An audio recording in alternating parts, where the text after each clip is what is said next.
Oh, YouTube. What it is, it's your boy Figure Elite, and welcome back to the toy department. Today, A5, G.I. Joe classifies. Yeah, G.I. Joe classifies today. Snake Eyes. Take a good long look at him because this is probably the only Joe you're going to see in the collection. Man, so 2020, I was in Walmart and I ran up. We were just there and I ran up on him on Snake Eyes, and I ran up on another one. It just happened to be Cobra, but this is like right when they was like hitting stores. Like if you remember what wave Snake Eyes was and who was in that wave, you may be able to figure out who I'm talking about. But that's for another video. But anyway, right when the wave was starting to hit, it was just one of those things, man. And it was like Snake Eyes was sitting there and the other dude was sitting there, and I snatched both of them. And like, I'm not an inbox collector at all. I like to take my figs out and do what they do. I just the room for it since there's so many of them.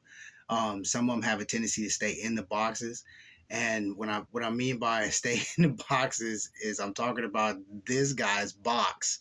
Okay, um, man, it looked like somebody. No, it looked like the Hulk kicked it. Is what it did, and I wasn't sure if I wanted to get him or not because of how damaged the box was.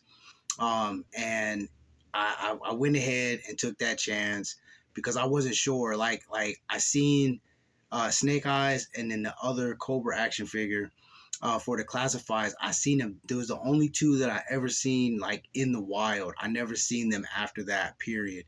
So I took a chance on getting it and you know taking that chance on whether or not he was going to be basically put together.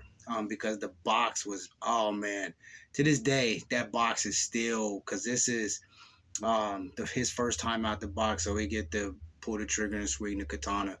But that box is still shot, you know, like it's just beat all the way up. And um, man, I really did. I took a chance, especially not opening the box and making sure the figure was okay until a couple hours ago. So I took a chance with that, but everything worked out pretty good. I mean, this is the Snake Eyes, the GI Joe classified Snake Eyes that came out, all together. I know there was a couple of different ones or whatever. I don't need all of them. Would I like to have Timber? Yes. Am I going to pay the price for Timber by itself? No. If I ran up on Snake Eyes and Timber, gray or white, would I pull the trigger? Maybe. I don't know. I don't think I need more than one Snake Eyes. And I mean, with him being in my collection, I'm okay. I'm good with this. I'm good with that. But man, I'm glad that I ran up on him, and I'm glad that I put him in the collection because Snake Eyes, who is Snake Eyes without Storm Shadow? And Storm Shadow being one of the illest ninjas, without me going back into that, you can't have one without the other. It's kind of like peanut butter and jelly. It just, you can't have one without the other. So, you know, Snake Eyes, Storm Shadow.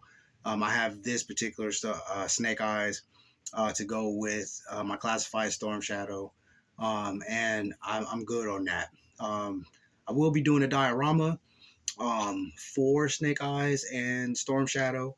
I don't know when I'll be able to start working on that because I got so much going on as far as I don't know when I'll be able to work on it. But that is most definitely something that I'll be doing for exclusively for Snake Eyes and Storm Shadow, and the Red Ninjas. But yeah, I mean, just all the way around the board. I'm a classified fan. I don't necessarily care too much for the fiasco. I don't care too much for the exclusives.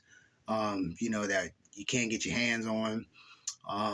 But all in all, just this GI Joe classified thing. The stress that comes along with trying to get your hands on these action figures is it drove me insane. And there's one particular classified that I got for another video that I will be doing, and I will tell you, exactly how I felt, how it made me feel, the stress that it put on me trying to like cop this figure. Um, every hoop, that was like drenched in fire and daggers and bullet sprays and everything that you could possibly think of. I jumped through these hoops to get this particular action figure for retail price. And I told myself I would not go through that again. And I'm not. I mean, it is what it is with G.I. Joe Classified. If I get the figure, I get the figure. If I don't, I don't. I'm not getting ready to do that ever again for a piece of plastic. As much as I love it, and as much as I, embrace, this lifestyle, I'm not doing that again. Especially for one line. I've only done that for GI Joe Classifieds. I'm not doing that again. But all in all, Snake Eyes. Just a all around good figure. Articulation is there. Posability, of course, comes along with that. I like the way he looks, the sculpt and the detail that is on him. I like it. So to have him in my collection for me is nostalgic, old school, retro. Brings back feels of the 80s, when I was a little kid and I was doing the Snake Eyes and the GI Joes and the Cobras, all that good stuff, the play sets, the vehicles, just collecting the action figures, and like when the 3 3/4 kicked in the '80s, I mean, I had so many of them, more Cobras than Joes. I had so many of them, it was ridiculous. It was ridiculous, but I'm watching my step with these GI Joe classifieds. But this 6 inch line is dope to me because it's just those 3 3/4 upscaled. With a little bit more detail and way more articulation than we was used to. So with all that being said, man, Snake Eyes on deck in the toy department. I mean, just all the way around. This is my ninja. You know what I mean? So YouTube, I ain't gonna keep you too long. You know how we do it. Always stay in God's grace. And until the next time, man, y'all getting better. Peace.